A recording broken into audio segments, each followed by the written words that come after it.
Ano ito? Mga security ito siguro dito na magpapaano ng ano, isang grupo ito. Ayan oh.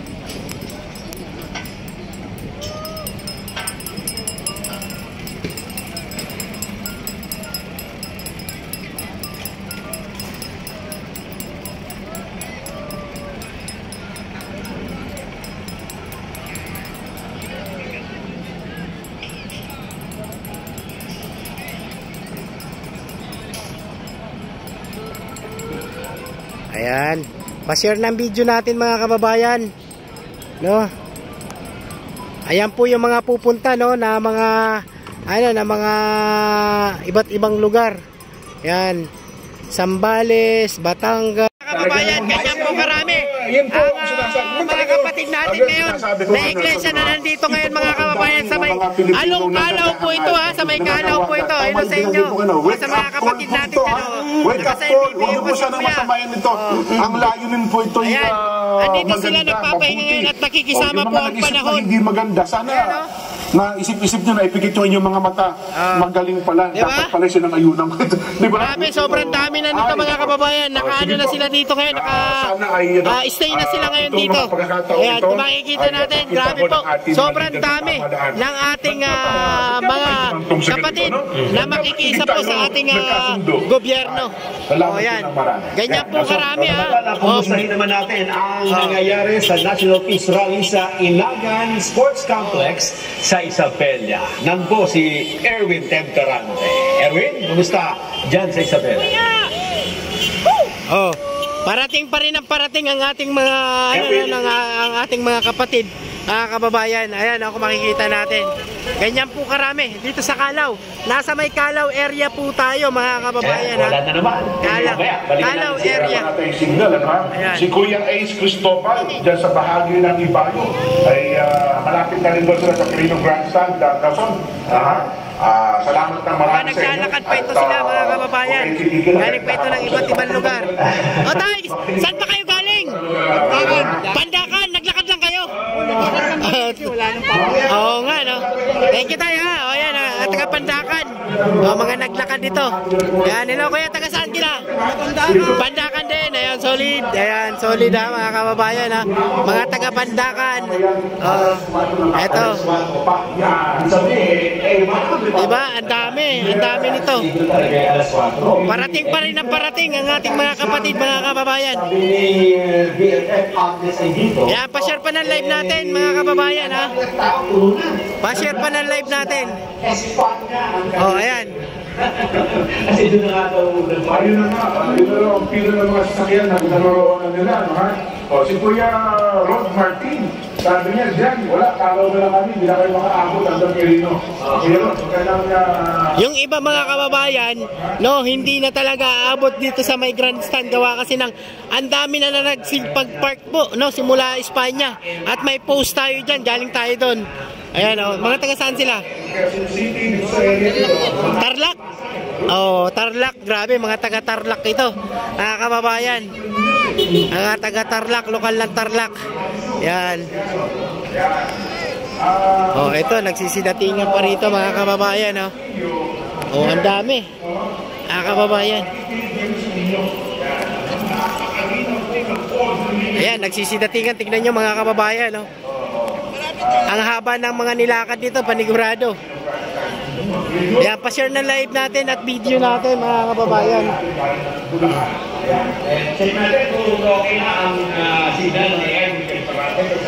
Malinaw ba yung video natin mga kababayan? Malinaw ba? Ayan, oh.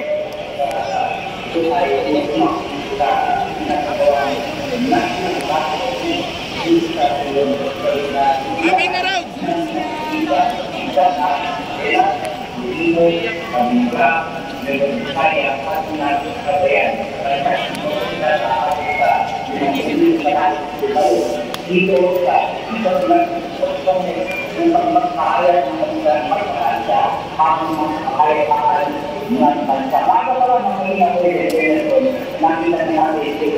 Oh, pagkakaisa, wag mang isa. Ang ganda ng panawagan, oh. Pagkakaisa, wag mang isa. Oh. Magkaisa, wag mang isa. Lanay, anong chapter po kayo? Saan po kayo lugar? Taga-Pasay naman. Ayun, taga-Pasay lang pala ito. Ayan. Ang dami nito mga kababayan, no? Hanggang Luneta pala ito, oh. Binuksan yung Luneta dito. Yung pinaka-entrance, pumasok na rin sila sa loob. Pinaka-loob mga kababayan.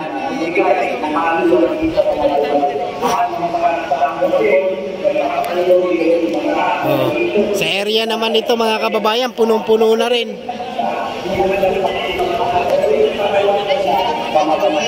Yan, nag-iikot tayo ha, nag-iikot tayo mga kababayan. Para makita natin kung gaano karami ang pag-iisa nitong peace and rally ng iglesia. Ayan. Suporta sa Pangulo, no? At suporta sa ating gobyerno.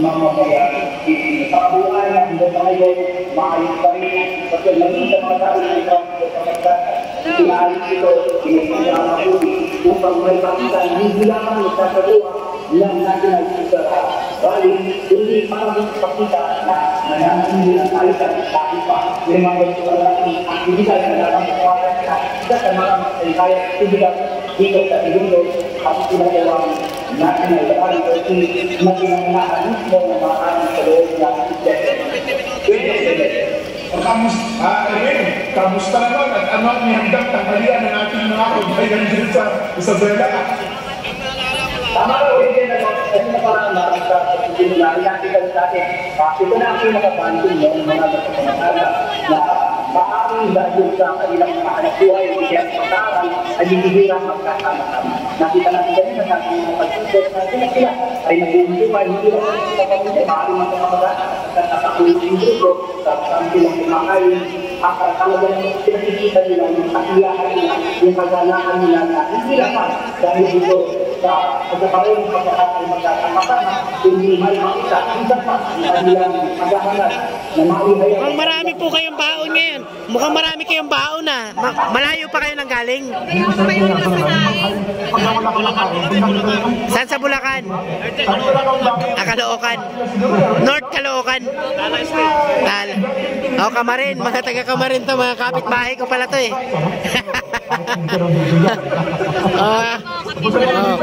Nagkakapit pala sila. May initan kompleto. Ricardo sila oh. Mukhang maraming baon. Ang daming baon. At least nakikisama yung panahon. Hindi mainit, ano? Anong oras pa kayo pumunta? Kanina alas 4. Alas 4 na madaling araw. So, saan kayo nakapark? Malapit lang. Yung iba, kasi ako, pumunta ako rito from North Caloocan, mga around 8 o'clock. Hanggang Espanya na. Ang, hindi naman. May sasakyan din ako, nagpark ako dito na. Pero yung pila ng sasakyan nandun sa Espanya, ang haba na. Sobrang haba. Oo. Wala na. Kaya karamihan doon, nasa Espanya, nakapang-parking na. Yung kasama namin na anak na kasi nandun sa Espanya. Sa Espanya din. Ayan sa ating mga taga Caloocan, North Caloocan, shoutout sa inyo lahat, mga kapatid natin iglesia. Ayan, Tala Street, mga taga Tala Street pala ito sila. Ito si Maya Enriquez, ang sabi niya, naglakad kami mula Recto hanggang dito na lang kami sa Padre Burgos.